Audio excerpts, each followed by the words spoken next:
So ready? Okay. Welcome to Comfish Alaska 2022. Would like to thank our forum sponsors, Highmark Marine Fabrication and Northrim Bank. As you may know, this year we are doing our forums in a hybrid mode. At the end of the presentation, we will have a short Q&A session. For those of you online, please send in your questions via the Q&A box and we will gather your questions along with those in the room. So this forum is Kodiak Waterfront Master Plan. Waterfront facilities are critical elements to the city of Kodiak, supporting a large portion of the city's commerce, industry, transportation, recreation, and cultural needs. Balancing these needs is a challenge. As the city plans for the future, it is important to encourage a diversity of opportunities. The goal of the 2022 Waterfront Master Plan is to seek that balance and to continue to find ways to support the fishing industry, provide an efficient means of transportation of goods, support the growing tourism industry, and establish and maintain open spaces. We have three presenters today. Michael Sarnowski became the Port and Harbors Director for the City of Kodiak in August of 2020. His responsibilities include supervising the operations of Kodiak's 2 harbors, shipyards, and commercial piers. Michael came into the position with 22 years of leadership and management in the Coast Guard, where he was captain on 3 cutters and commanded a shore unit as well.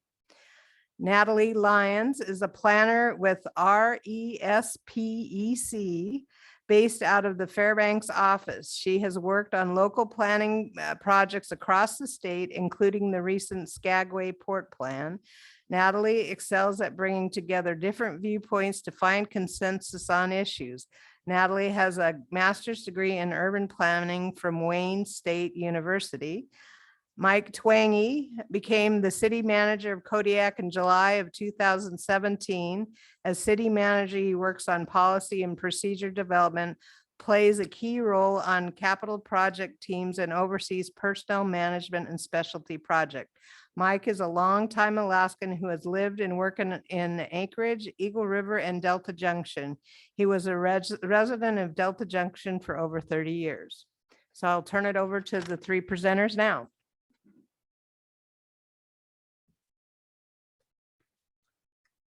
Excellent. Thanks, Julie. Definitely appreciate that intro. And I want to thank the Chamber of Commerce also for putting this together. It's a great opportunity for us to be able to get our word out as a harbor, but more importantly, listen to the community itself. So the presentation here that'll be coming up on the screen here shortly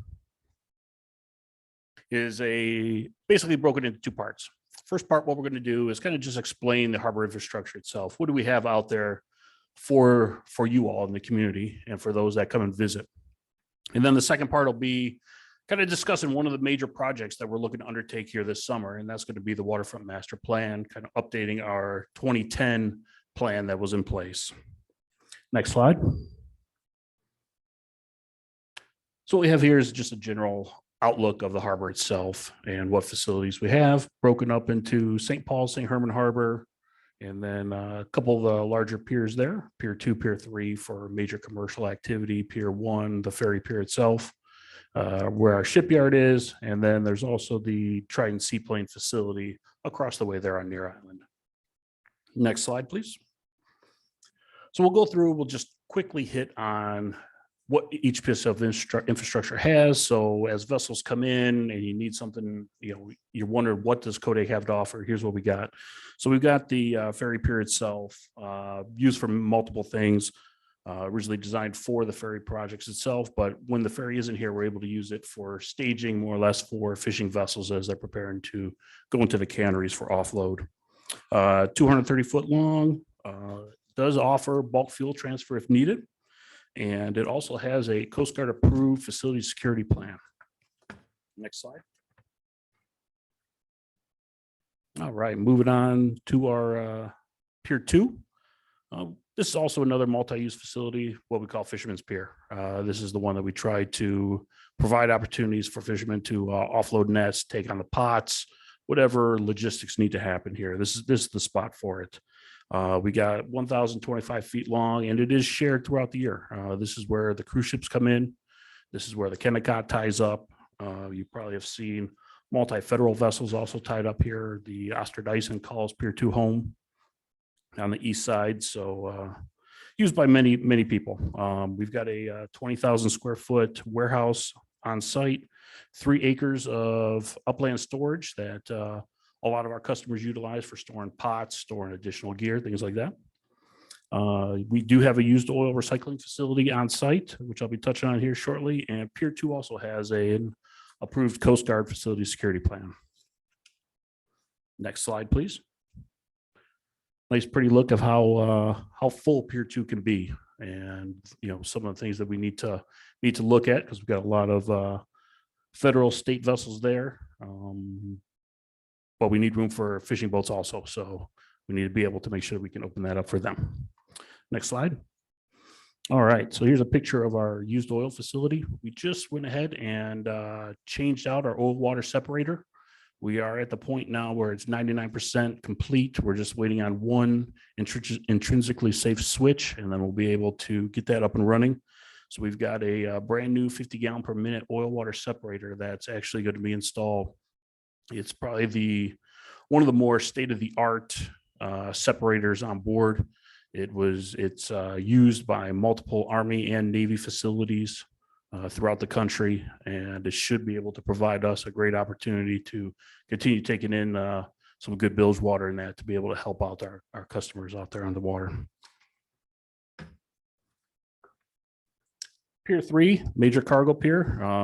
This is where Matson has a lot of major operations, where they bring the container ships in twice a week, offload and bring in all the supplies that we rely on heavily in the community. It has 2 parts. The old part, which right now we really don't want to use, that we're trying to come up with a plan due to the poor condition that it's in, but a fairly new portion there. They're at Pier 3, 583 foot long. On the dock itself, we've got 5 acres of upland storage. It also has a Coast Guard approved facility security plan, and we are looking at figuring out ways to make it so it's not just a Matson dock. We're going to try to come up with alternative methods to be able to make it so anybody can use that dock. It's a great asset out there for the community, and we need to make sure that we can use it best as possible. And then kind of refining what I mentioned earlier, we got a container ship that comes in twice a week, leaving opportunity for use for 5 additional days there. All right, so now a couple of our smaller inner harbor facilities there. Just want to point out the new channel transient floating at our next harbors. So St. Paul Harbor itself, what we got 200 slips that can fit up to 60 foot long vessels. We also have a 250 foot grid and 2 loading docks, dock 1, dock 2. Dock 2 known as Oster's dock for most everybody, the one with the crane on it. And we also have a launch ramp that we're working on now. We've got some pretty bad fanning and the last 5 concrete blocks there at the end. We've got a project, and we just got authorization from the Army Corps of Engineers to go ahead and begin fixing that also. So another thing we'll be touching on. And here's the tidal grid itself, 250 foot long. It's safe for vessels with a 8 foot draft. Depending on the tide conditions itself, we could get a couple other boats in there with some deeper drafts, but 8 foot's probably a pretty safe one, because although we try to predict what the tides can do, Mother Nature sometimes has a say in what actually happens. All right, Oscar's dock here, 242 foot long, 13 foot draft. Mean draft in the areas there. We've got a 2,500 pound crane on the north end there, and we do have electrical connections. So you see vessels coming in, tying up there. It's a good spot for getting some long-term work done. As far as having additional facilities for that Pier 2, it can happen, but it's not really the best spot for it. So Oscar's dock's a real good spot, but it's only 242 foot long also. So maybe 2 good sized vessels in there, and that's about all we can get. Dock 1, right over by the harbor office itself, 180-foot long, little smaller draft than Oscar's dock, so about 8 foot again. And we do have some electrical connections out there. Recently, we've been having a lot of folks bringing on gear, tying up there. So it's more for the smaller vessels utilizing their cranes and that to try and bring some things down with it. It's easy to pull it up there with a truck, offload it with the crane, and then be able to head on out fairly quickly. All right, the brand new, I'll call it brand new, a couple years old, Channel Transient float, 300-foot long, 27 foot at the face of the dock itself. It does have electrical connections, and we're able to put people on the face as well as putting people on the inland side. So we can, we're working on now with the PHAB. We've got a meeting next Friday to come up with a good recommendation, possibly shrinking the amount of time for the outer face to be able to, allow other vessels to keep coming in. So we don't have vessels there for 2 months at a time, hogging up the room. Let's utilize some of the other slips that we have inside the harbor for that. And then St. Herman Harbor, room for quite a bit more, but it does need a little bit more work also. We've got about 400 slips that can fit vessels up to about 150 foot. Originally built the older part, which is in much need of some construction. Was originally built in 1982. The newer floats, MNMP, over there on the right of your screen, are much newer. And then just a reminder that the harbor facilities are owned by the City of Kodiak. So when it comes to repairing them and that, it is the City of Kodiak's responsibility. We're trying to work to try to find the necessary funds to make that happen. All right, some more info on, actually that slide should have been skipped. We'll go ahead and skip that one. All right, so now we got a, so it came out a little blurry, picture of the Kodiak shipyard. That's a picture this summer when we had that yard pretty full. Right now, the shipyard's operated by Highmark Marine, where they perform the scheduling, lifting, launching, and blocking of vessels. They're taking what used to be city responsibilities, and they're managing that for us, as we don't have yard qualified personnel. As far as anything else, that's really it. The shipyard itself is an open yard, and anybody can come in and hire their own contractor, can do their own work, whatever they need to do. There are some safety regulations that have to be followed, and Highmark's there to make sure that happens, but it is an open yard, and we want to make sure that everybody has an opportunity to utilize that. We have a 600-ton crane capable of lifting 660 short tons, 600 long tons, and it'll hold vessels 43 foot wide as well as 180 foot long. So we can get some pretty good sized vessels in there. And that right there is basically a good summary of what we have in the harbor facilities itself. Does anybody have any questions regarding the facilities before we move on to, yes, sir? Questions back there on the microphone, please, so we can all hear you online. Back there in the stand. Thank you. Yeah, can you describe that Bilgewater separating facility again? Where exactly was that located, and how do you tend to use it? You mentioned Bilgewater. Will the users bring up Bilgewater in buckets or something, or is it mobile or something that pumps out of boats? Can you elaborate on that a little bit? I sure please? can. Yeah, great question. It's going to be kind of maintaining the same processes that we had before. It's located at Pier 2, at the east end of Pier 2. And what we're going to be able to do is take in oily water. We've got an oily water separator, and we'll run the oily water through that, get the clean water out, and store the oil itself. And that oil we use for mostly heating buildings, utilizing used oil heaters. So trying to not just get rid of it, trying to find ways to actually reuse the oil itself. And if you need to use it, we've got folks bringing it in buckets. We've got folks bringing in 55-gallon drums. We also work closely with NWFF and some other companies that sometimes they get larger oil spills, things like that. And as they clean those up, they'll bring them on over and we'll be able to help run those through our facility there to make sure that we properly dispose of the waste itself. Because the last thing we want to do is see somebody just take the bucket of bilge water that they had and just put it over the side. We got enough sheens going throughout the harbor that if we can do our best, do our part to try to clean that up, we're going to do that. You're welcome. Any other questions? Okay. Are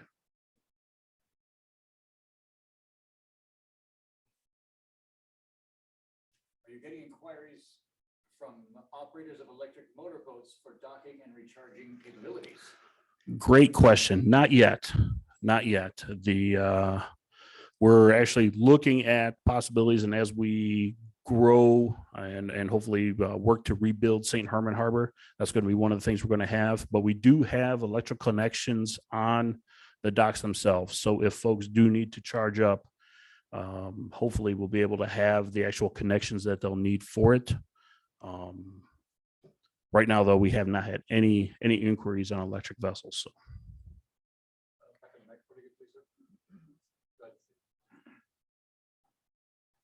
Yeah, just to follow up on that, when there's a rebuild plan for St. Herman Harbor, has there any thought to putting electrical outlets in the parking lots to enable electrical vehicles for people that fish in the harbors and stay in the harbors there? They can recharge while they're out fishing, or their crews live on boats or whatever. It seems like that'd be a great possibility with us running on, 100% renewable. Derek, so I'm going to call you. That's the next part of this is future planning, not Oh, what okay.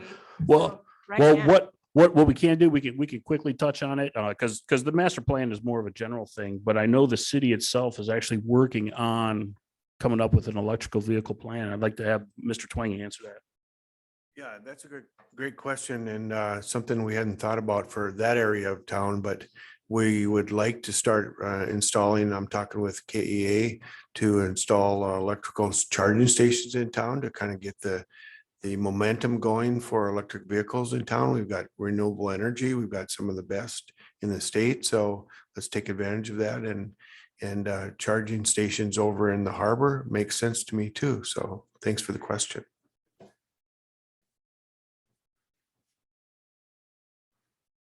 All right. Any other?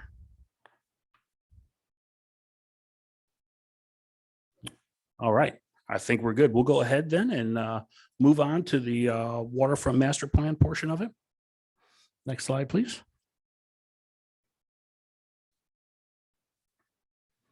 All right. So the goal for the city itself is to support the vision and implementation strategies from the community, staff, and stakeholders.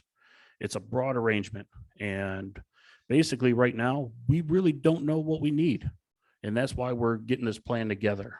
We've got some pretty good ideas of what's needed to happen, but there's a lot of ideas out there that we just don't know, and I don't like not knowing what I don't know, and that's why getting plans like this together, involving community to make sure that we get all of those ideas together before any kind of decision is made. So what kind of expectations do we have as the end user of this plan itself? PDC, which is Natalie's here representing them, is here to help us and work closely with the city administration, elected officials, community stakeholders, groups, and local businesses to develop the master plan. And this plan is going to provide cost estimates, economic feasibility, and an action plan with strategies to achieve this recommendation. So basically, it's going to help us work in our confines to figure out what we can have, what we can't have. It'd be great to have 10,000 feet of linear pier space, 40 brand new harbors with brand new piers and that, but it's just not feasible within the actual land infrastructure that we have here in Kodiak. So given what we have, we want to get as many good ideas as possible, and they're going to be here to help us collect those and actually take a look at the feasibility of making sure that we can make these happen. Next slide. So a lot of questions out there. Why do we need a plan? We had one developed back in 2010, and it's a little outdated now. We need to update it, but it's a outstanding planning document to help provide possible layouts of infrastructure that we need to build and help develop future growth for the community itself. It'd be used to provide input to the city council in their capital improvement plan and help find funding opportunities through grants, state, federal grants, as well as possibly getting business assistance also with some of this infrastructure. And then the analysis that PDC is going to provide, along with the recommendations and proposals, are all going to be based on public input, the surveys, planning initiatives, existing development, and economic conditions as they are right now. Next slide. All right. So before I turn it over to Natalie, where are we at right now? We're just starting. This is our kickoff. What better spot? Jenna offered up this opportunity and we wanted to take it because what better spot to let folks know that we're doing this than at Comfish, when we've got multiple users of the harbor here at one time. PDC has been here all week, checking out the what we have here in Kodiak, seeing what's what, going all the way from Gibson Cove, making the full circle all the way around to Near Island to make sure that they know what's available, what options are out there. So when it comes to figuring out, how can we rebuild green space? How can we rebuild new harbors? What do we need to do? They actually have boots on the ground here this week, and they'll have them here in future visits also. Survey development. We're in the progress of that now. I'm not going to take away steam from Natalie. Oh, there we go. No worries. I'm not going to take away steam from her, the great work that her team is doing, but we're working on it and we're hoping to have that out here shortly. We've got a meeting next week with the PHAB on Friday. They'll be doing basically taking the last final review of that and making final recommendations before it goes out live. So with that, I'd like to turn the mic over to Natalie Lyon from PDC Engineers.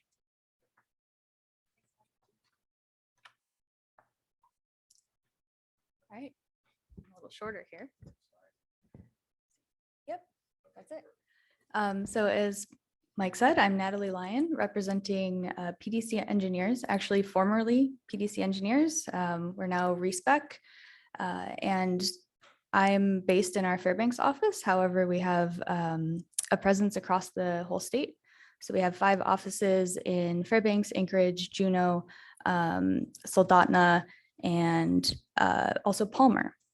So our team is pretty spread out across the state, and we have a lot of experience in Alaska and experience as well working on waterfronts and with coastal communities. So really excited to be here and kick it off with all of you and start working on this plan. So, Mike walked through what the overall goals of the city are for the waterfront plan. And, for this project, we're also, we have some guiding kind of goals and objectives here as well. So we want this plan to be community driven. That's why we're here. Our first phase is going to be public involvement. That's really my role, is kind of a public involvement specialist, to make sure that we're getting the community input and gathering the information that we need about, what are the upgrades that users want to see? What is the most critical infrastructure that we need to focus on in this plan so that we can actually get funding and get it built. So yeah, we're wanting to create a plan that is not just going to sit on the shelf, but one that is going to enable the city to actually carry out these projects and get the upgrades that we need here, and try and move towards financial sustainability for the harbor. So I just wanted to introduce, the team that I'm working with. So we've got a wide range of planners. We've got engineers. So Mark Pusich down in Juneau is doing our marine engineering for this project. And so the engineers are here to support and evaluate, what's feasible, what are those kind of rough estimates in terms of cost for different projects. We've got a couple planners on the team, myself included, all focused on working directly with the community. to get the input that we need to make sure that the plan is relevant to all of your needs. We've also got MRV architects on the team, and they're based in Juneau. So they've done quite a bit of waterfront work in Southeast and South Central. And so Zane was actually with us this week, walking around and checking out all of the infrastructure as well. We've got Northern Economics, Mike Fisher, who has actually worked here previously on a rate study in the past. So he's going to be here to update that based on everything that we find out through this process. And really exciting, we've got Marine Exchange of Alaska on the team, and they are experts at kind of forecasting the future fleet and helping us understand some of those navigation pieces that are absolutely essential to making the plan relevant.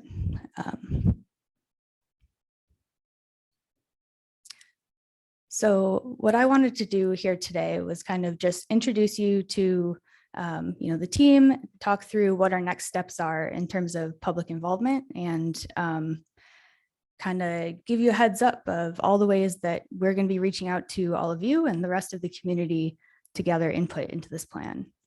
So currently, Mike mentioned community survey, something we're working on. So we've got that in the works right now. We've got an online comment map coming. So this is a really cool kind of tool that we're going to have a map online that everyone can go to and click on individual places where, upgrade is needed, attention is needed, and you'll be able to comment that way as well. We're developing a project website so that all of these things can live in one place, and we can have kind of a hub for gathering all this information. And then this week, we've already started kicking off with some conversations with various community members and kind of one-on-one interviews, and those are going to continue even after we're not in town. We'll be kind of setting up some phone conversations and really reaching out to different stakeholders.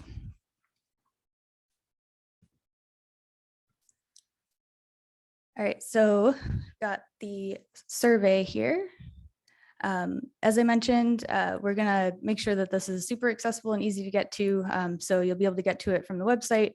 We're gonna work on getting some flyers out with QR codes, so when people are walking into Harborside, they can see the flyer, they can click with their phone and scan it and get to the website and do the survey. So trying to make sure that it's accessible to as many people as possible. We also are thinking about where can we have some paper response options, so at special events and things like that. So anyone who maybe is not going to make it to the website, we still want to get their feedback about what is needed. Well, could you go back? Thanks. So we also have targeted questions for different groups because we know that needs vary. We have a portion of the survey for the general public, one that's focused on commercial fishers, one section focused on kind of our industrial and maintenance stakeholders, and then also recreational harbor users and some of our logistics companies. So we've already had a meeting with the harbor staff to go over the survey questions, make sure they're relevant, up to date. And on April 1st, we're going to be sitting down with the Harbor's advisory board to do a deeper dive on that and get their input.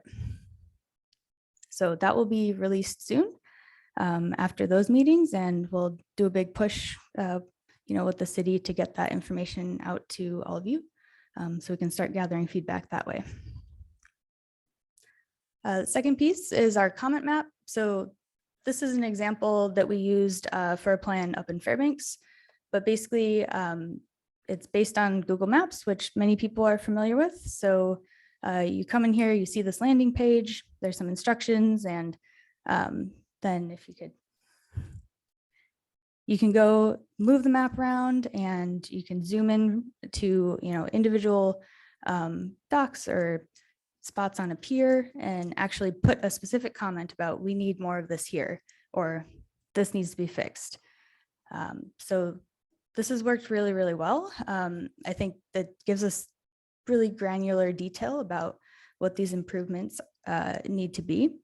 And on some of them for this project, you'll see we had, hundreds of comments, and then you can even go in and like or dislike other comments. So we had some of them where it's got like 200 likes and 134 dislikes. So a lot of really great information coming in through this format. And we hope that, we can have just as much engagement through this tool here as well. So project website, pretty straightforward. It'll be a place where all of these different pieces of information can live and where people can go to find out what's going on with this project. Where are we at? What are the next steps? How can I get involved? So we'll have access to the survey and comment map, and we'll keep those open, pretty far into the project so that we can continue getting, input throughout. We'll have, place for background information, our draft and final reports. So when those need to be reviewed and get public comment, that's where we will house them.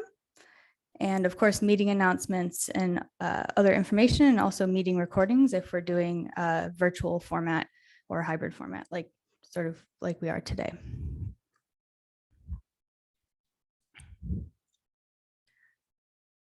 So lastly, our one-on-one interviews. So we want this process to be as open and transparent as possible. And so we're here today to say, we're doing these interviews, we're meeting with stakeholders. So we want to keep the conversation going and make sure that we're talking to everyone that we need to be in the community. So some of the people we've already been thinking about and reaching out to on our list are fishers associations, economic development groups, fuel cargo and marine logistics companies, our state and federal agencies, canneries and other business owners, vessel owners, tourism organizations and crews, our industrial stakeholders, and of course our city and borough staff, including the boards. So this is a living list, and we're always open and listening for additional people who we should be talking to. I'll be here and have my card, which I'd like to, hand out and make sure that if you have, comments or you want us to reach out to someone, that we hear about that. So the last piece of this, I know you've probably got some questions for me, but I also had a few questions for you, since this is our kickoff and just a venue for starting to have this conversation with everyone. So I guess if anyone would like to maybe give me some initial answers and ideas, what are your top concerns about waterfront infrastructure? My name's Judy Kidder, and I put up a similar kind of online survey in advance, and I'm just going to read some of the comments that came in. Just the general comments were,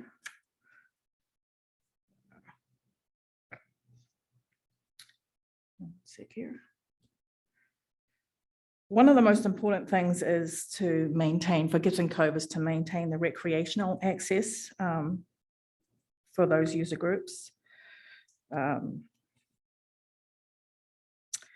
Okay, number one, maintaining public access is important. 2, we need a drive down ramp to a loading float for the smaller vessels in the fleet that don't have cranes, a net float to do repairs quickly without having to get a boom truck for a smaller job that turns into a logistical nightmare. 3, recommended improvements: replace broken loose mooring fingers from floats F, install camera systems to reduce theft and vandalism, monitor launch use and ensure parked vehicles have current permits, repaint the lines, especially for truck with trailer parking by the launch. We rent a boat slip for our boat, mostly used for pleasure, on occasion used for business. 5, I'd like to see continued efforts to make the downtown area an appealable hub for tourism, more informational plaques and art linking the past, present history for Kodiak, along with outdoor covered seating for locals and tourists to enjoy as they watch activities in and around the boat harbor. Handicapped accessible and foot traffic Improvements would encourage tourists and locals. Then we've got wishing to keep the small boat launch available for public use. 7, docks need to be redone, mooring cleats that don't tear out in bad weather, lighting, power station, also fresh water at each stall. Outboards that many of us are running are expensive and last longer with regular fresh water flushing.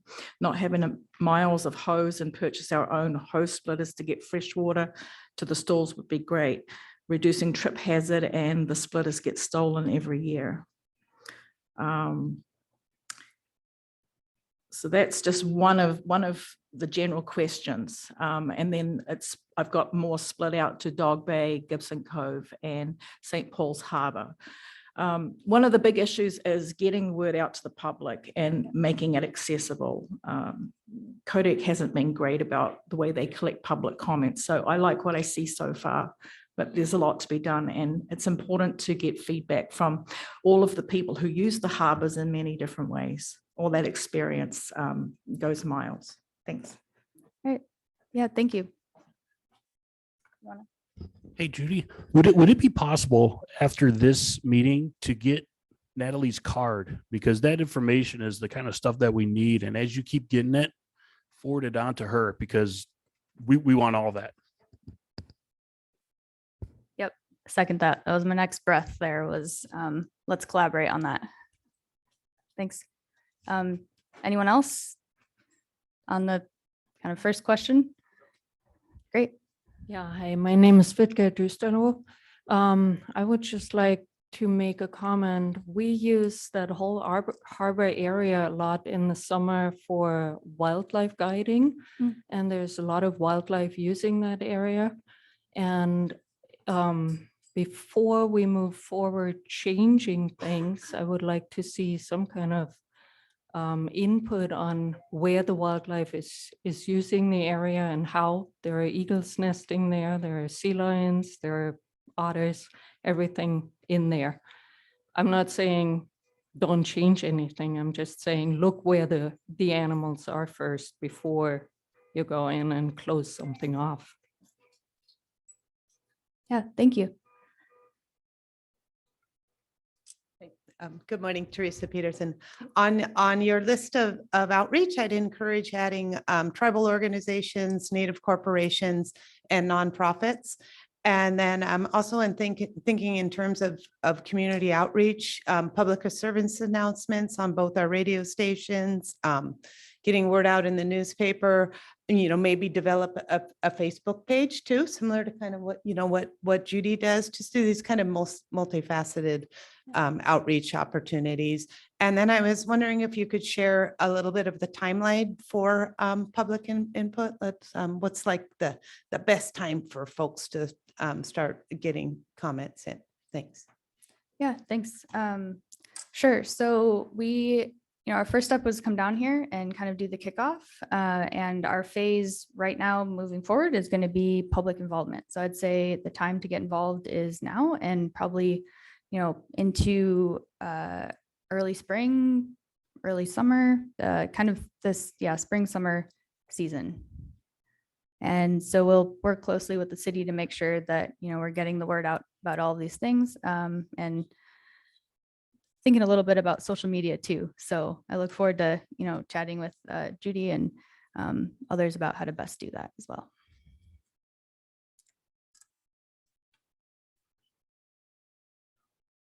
Any other questions? So go ahead, sir. My name is Oliver Holm.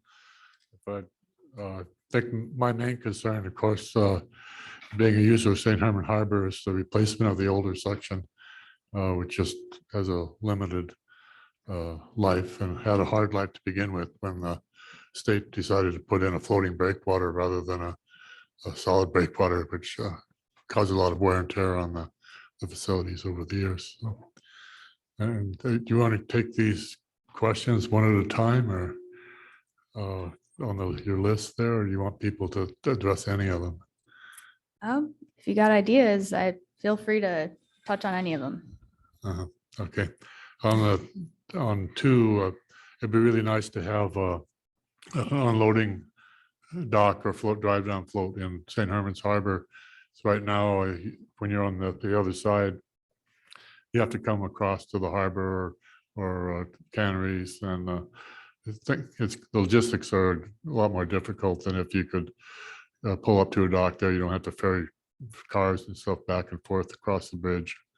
And that would be really nice. And on additional commercial fishing facilities, I think because of all the congestion at Pier 2 and the lot of traffic at Oscar's Dock too, it'd be nice to have additional gear working area for seiners and trawlers. And one possible place would be along the shoreline in the big boat lift area.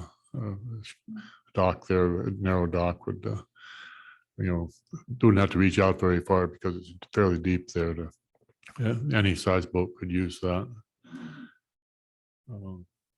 And there's in St. Herman's Harbor, there's when people are fishing and it gets real busy, the parking on the ramp 2 there is pretty darn full, and eventually there might be some parking across the street.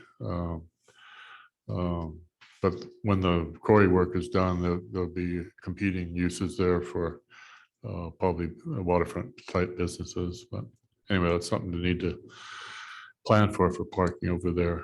And Gibson Cove is probably not a prime recreational site for a yacht basin, although it's relatively shallow and be easy to put piling in there, but it would need a breakwater. But even a very small breakwater on the point to break down the wraparound swell that comes around the corner there would make facilities that are already there and any future ones a lot more usable if you just knock down that surge from the weather wraps around there. All right. Thank you for all of your ideas and addressing multiple questions. Appreciate it. Yeah, hi, my name is Bruce Schockler. A question for you first. Are you going to be at the Ports and Harbors meeting on the 1st? I'm going to be there possibly virtually. I'll be there, but it may be on a camera. Well, as long as you're there. Yep. We had a meeting there a few weeks ago and nobody from the harbor showed up. Nobody from this showed up. It was just us guys sitting around talking to each other pretty much. So it's kind of a waste of time on everybody's if you all in the harbor and the people that are going to be specifically involved in this after we give you our 2 cents worth are not there. So that'll be good. It's on the 1st, as I remember. Yep. In St. Paul Harbor, and back to Judai's deal, you can just become a member of, on Facebook of Friends of Kodiak, and it's right there. Yep. So you click on it, and the different areas that she has on there, and you can see all the answers, and you can see them as they're put in. So it won't take a big deal for you to Awesome. have to interact with that same idea that's going on, at least in that venue. In the main harbor, we've got a big wasted space just down here to continue the parking in St. Paul Harbor. The parking program in downtown is sort of a free for all, and the businesses get to use whatever they want, and we're really, really short. What Oliver said about the other side with the parking is a big deal. I mean, I go over there, you can't even find a place to park. And when you have to unload stuff or it's raining or whatever, having to walk from clear at the other end is, that's easy stuff because it's already there. You don't have to build that. Yep. You just sort of allocate a piece of property for it. There's harbors all over the state that have an area sort of like our transient float over here, except it's designed to tie up to and offload your gear onto, for example, a seine or a trawl, and work on it without having to go hire a crane, go into the harbor, drag it clear across the parking lot to get it out of the way. I mean, those types of things takes big, heavy, expensive equipment. So if you can just drive up to it, offload your stuff, work on it. When you're done, you put it back on the boat and you drive away. Pretty easy stuff to do. Doesn't require any land. There are suggestions of walkways or whatever on top of the big breakwater here. Yeah. Well, just, so where are you going to put some of these docks? It'd be also nice if that drive up dock had access to land. So you don't have to get in the boat and drive over, tie up, and then go to the store for something you needed. Gear that side, except in a big southwest, would be fine. And you could access that walking right down from a ramp or a trail or a road that goes across the top of the boat harbor or across the top. Another thing it's been mentioned is a drive down ramp. Take a look at the, you can go on Google Earth, for example, take a look at the drive down ramp they have in Sitka. You drive down that ramp, there's probably room for, I don't know, altogether 5 or 6 boats, equal amount of trucks. You can drive down, it's wide enough you can turn around. It's used constantly there for people loading gear, loading groceries, all the types of things that we can't do here. And so for one of the biggest harbors in the state, it's really missing that drive down ramp. So we could go on and on, but those are some of the things that we've been asking for long time. And they're not big things, like a suggestion that will come to tie Pier 2 and Pier 3 together, but those are some of the ideas. And I think most of them are actually on Judai's survey that she has. Thanks. Okay. Yeah, thank you. Thanks for highlighting all of those. Does anyone else? Go ahead. Just last word. Sure. My name is Sue Jeffrey. I just wanted to urge you to, when you're reaching out to the public, to remember that a lot of us, or I anyway, really still depend on our local paper. We publish 5 days a week. And even if you're going to direct us to a Facebook page, it would be helpful to put that in the paper. I'm also a big fan of having better walking paths throughout town, walking, biking. A lot of us enjoy that. And I think it needs a little improvement. Thank you. And thanks for listening. Thank you. All right. Are we, anyone else? Are we at time? I don't know. Oh gosh. Okay.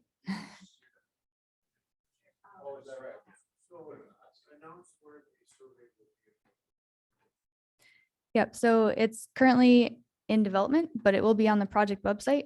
And we are also still developing that. So we'll do a big push and get that information out in the paper and see what else we can do. Yeah. Hi, Darius Kasperzak here. What would be real nice is to have water lines when Dog Bay is rebuilt that they're submerged, so they could be used all year round, and possibly in the main harbor too, so they wouldn't freeze, or maybe have some kind of overflow that went into the water there. But if they were submerged, you shouldn't have freezing lines. And for the development of Gibson Cove, the town's been in need for decades of some kind of municipal cold storage. Maybe that's a grandiose idea, but hookups for containers are just something to address that need. Thank you. Thanks. So I don't know that you answered Teresa's timeline question. I mean, you're gathering information and then you're going to do the draft report and all that. Can you explain the pots, collecting information and then digesting it and developing a draft and when it's final, all that? Sure. And we are really coming in at the ground floor here. So I was just talking to Mike before this. Our next deliverable is to put the schedule together and have it be an official charted out schedule of all of these pieces. And that we will have up on the website. And, you know, when we're directing people there, that information will be up there so that you can track what's going on and know the different points where we're gathering input or posting drafts and things. The one thing I would be sensitive to is the fishing schedule in terms of when people would be available. Like a lot of the salmon guys go remote for the summer. And so to try to avoid doing a lot of digestion and getting to some kind of a timeline that you need information. So that's not a great time. So you may want to even actually put out your draft schedule and then get some comment about that to make sure that people can meet the schedule. Okay, yeah, that's a great suggestion. Thank you.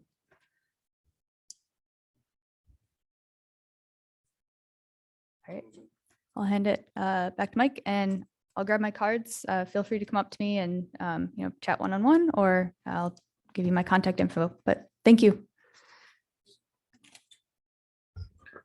So the big thing is that we want to make sure we get the public involvement, and we're going to utilize all methods: newspaper, radio. The website links will be on the city website, so we'll make sure we got links for that. And as you got other ideas, if there's something that we need, let us know. That's the biggest thing right now is being in that data collection phase is critical, because this is driven by the community itself. So whatever input you have, and there may be some short notice timelines, you know, so when the schedule gets looked at, you know, maybe we'll only have a 2-week window, something like that, but we'll make sure once it gets out there that you'll know what that is. So if we need to get hold of other folks, we can do that.